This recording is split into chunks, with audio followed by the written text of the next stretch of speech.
O ba't napasadya dito, Papa? Kailangan ko ng budget, Boss Toyo eh. Putya ka, kaya ba lang ba? Mayaman ka. Ay, kala ko ba ano ka, meron kang page na ano, na gold, na mga gold, boss gold. Hindi mo alam to. Baka Boss Toyo, hindi niloloko mo ako ha. Hindi, Messer. Hindi ba, mamaya kinuha mo lang yan, sabihin nyo, huwag kukunin ha.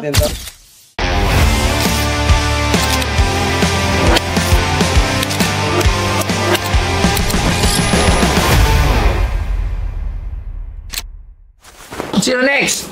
Next. Boss Toyo in the house, Boss Toyo. O baka hindi ka naman kumamay niyan, nasa video ka. Sabi nga eh. Plano na naman tayo. Lagay mo muna to.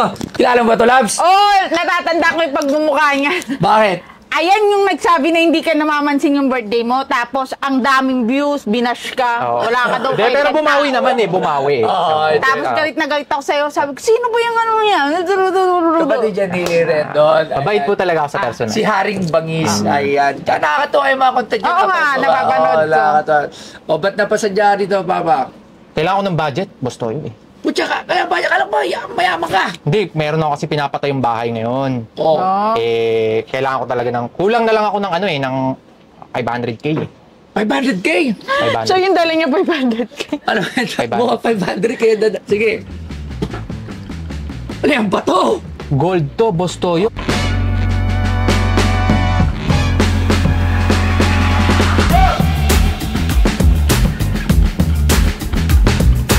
Ang mineral pyrite o iron pyrite, na kilala rin bilang fool's gold, ay isang iron sulfide na may chemical formula na Fes2-iron 2 disulfide.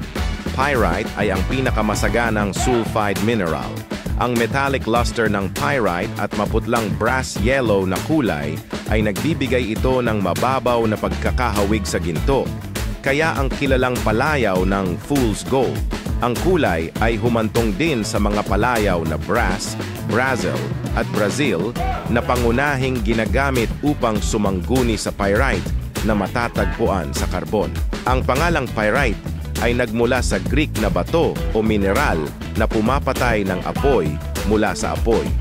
Noong sinaunang panahon ng Romano, ang pangalang ito ay inilapat sa ilang uri ng bato na lilikha ng mga kislap kapag hinampas laban sa bakal na inilarawan ni Pliny the Elder ang isa sa kanila bilang brassy, halos tiyak na tumutukoy sa tinatawag ngayong pyrite.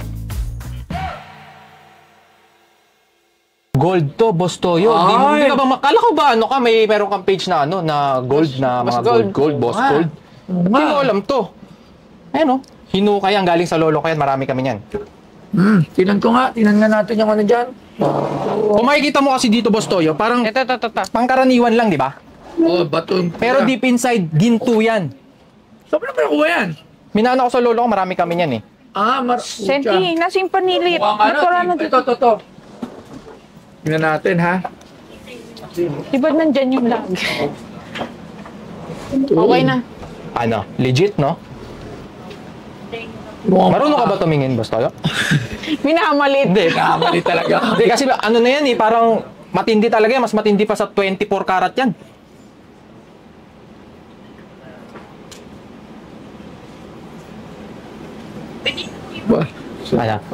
Legit, no? Hindi ko masabi dahil ngayon lang ako nakakita kasi ng kung gold to, ang tawag dito, raw. Pero Raw. kailangan pa niya dumaan dun sa refinery para mawala yung mga bato at matira lang yung mga gold. Magkano mo naman ito binibenta ko sa? Tsaka yan lang ba? Ito lang. Kasi sample lang to eh. So kung gusto mo pa, meron kang paggagamitan siguro ng mga ginto na bato, eh, bigyan pa kita. Pero ito, mura ko nabibenta sa ito. Magkano? Alam mo ba na ang CK Teko ay kinikilala na isa sa pinakamagaling pagdating sa biometric recognition technology sa buong mundo? Ang kanilang mga cutting-edge solution at may kasamang smart entrance management, identity authentication, at innovative office automation. Nakasalukuyang ginagamit sa mga public services, business at iba pa sa buong Pilipinas. Sa CK Teko, walang kapantay ang safety na kaya nilang i-provide dahil sa kanilang top-notch security, convenience at efficiency. At mas mapapadali ang pagmamanage ng inyong security operation. Lagi niyo tatandaan na sa CK Teco ang future ng smart security dito sa Pilipinas. Lagi niyo tatandaan. Si Toy Tumamen. Geng, geng. Ibebenta sa ito. Magkano? 250. Pesos? Ah. 250 pesos. 2,000 ano? 250,000. Isa lang ito lang.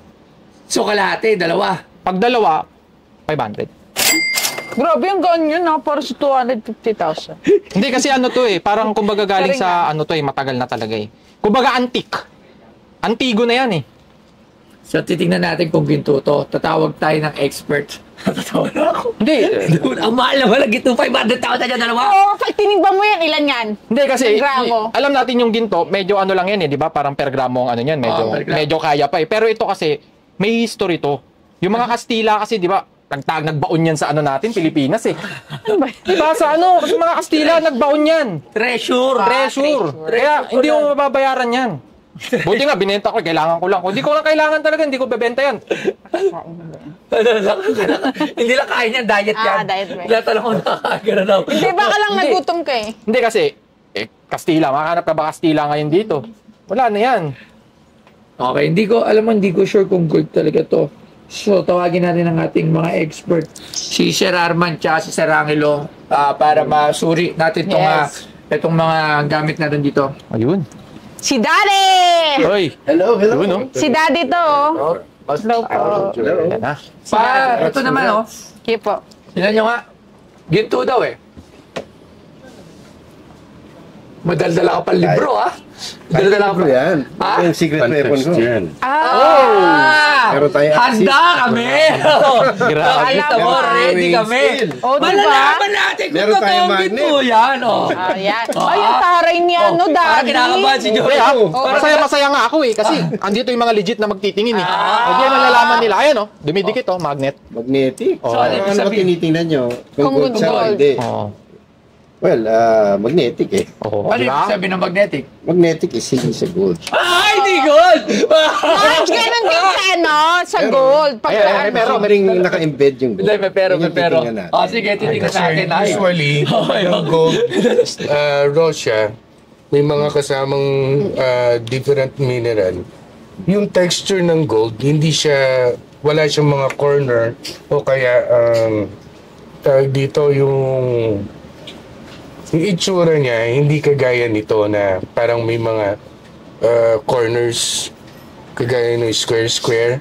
Most usually kapag may ganon, pyrite yun Pyrite. Testing natin. Meron tayong testingan dito. Pare. Baka gusto, baka hindi niloloko mo ako Hindi, may sir. Di ba, mamaya kinuha mo lang yan, sabihin nyo, huwag kukunin natin to. Baka niloloko ka ng mga Kaya nga expert. Try na natin. Sino tayo Try niloloko natin. si Aring Bangis? Si Ari kayo dyan.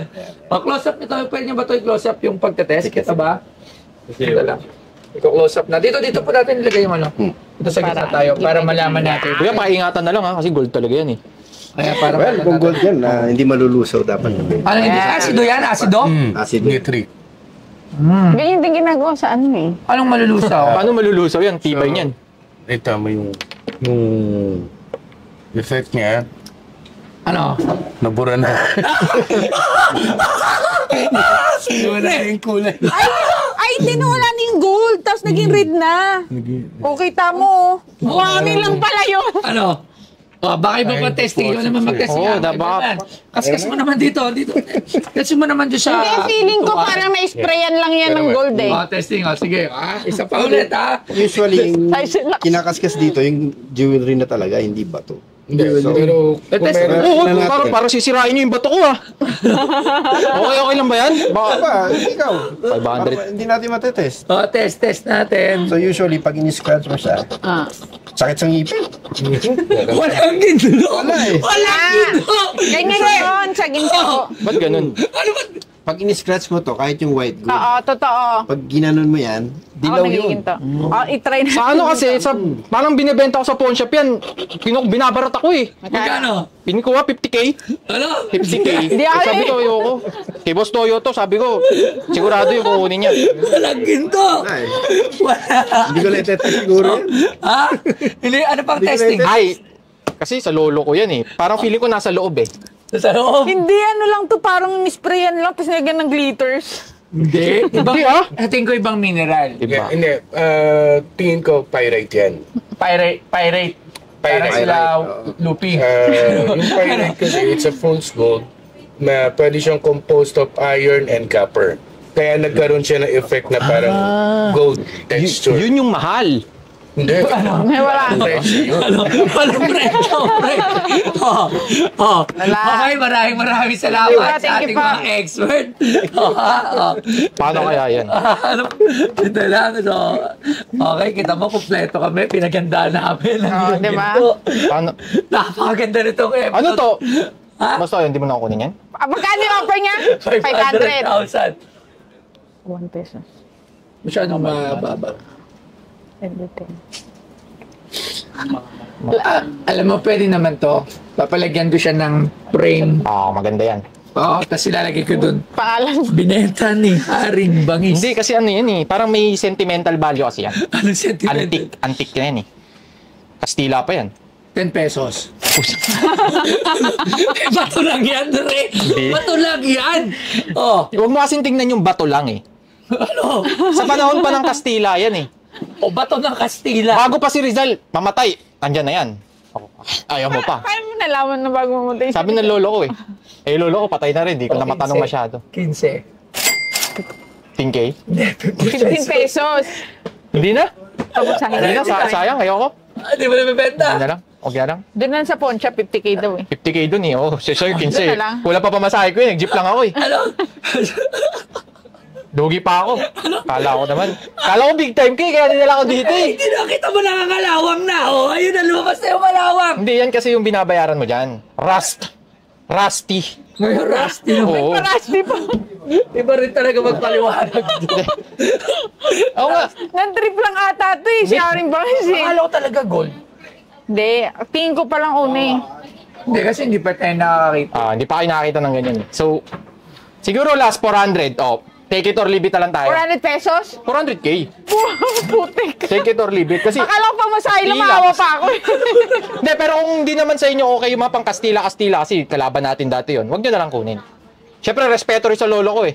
Di ba? Respect din. Sa bagay, sa bagay. Respect. Oh, 400, take it or leave it. Ito tao ng tao eh. Nagbibenta yung tao. Kaya nga eh. Parang tinitrip ako ni Boss Toyo dito ah. Hindi nga, Boss Toyo, seryoso yun ah. 400 last na. 20. Negative tayo dyan. 20 pesos. Negative. Maraming salamat. Wala, basta. Uwi mo na lang muna to. Kasi ginasgas pa to ng mga ano mo ah, kasamahan mo ah. Ay, dapat bumayad yung gas-gas. Wala namang gold, walang nabawas. So ayan, Boss Toyo, wala eh. Ano? Maraming salamat. Ba yan? Thank you, Boss Toyo ah. Nan-trip Ganyan ka lang pala. ata ito eh. Yo, Hari Bangis, at hindi binili ni Boss Toyo ang ating binibentang napakalupit antigo na gold yun. So, Boss Toyo, magsisisi ka dahil pinakawala mo pa to. Napakalupit na itong gold na to. Minana ko pa to sa lolo ko. Panahon ng Kastila. Pero ganun talaga buhay eh. May gustong bumili, may ayaw. Pero hindi ko na ibebenta to, Boss Toyo. You can call me anytime naman kung gusto mo nang ulit bawiin to. Pero papapangako ko sa'yo, hindi na ganito yung presyo niyan.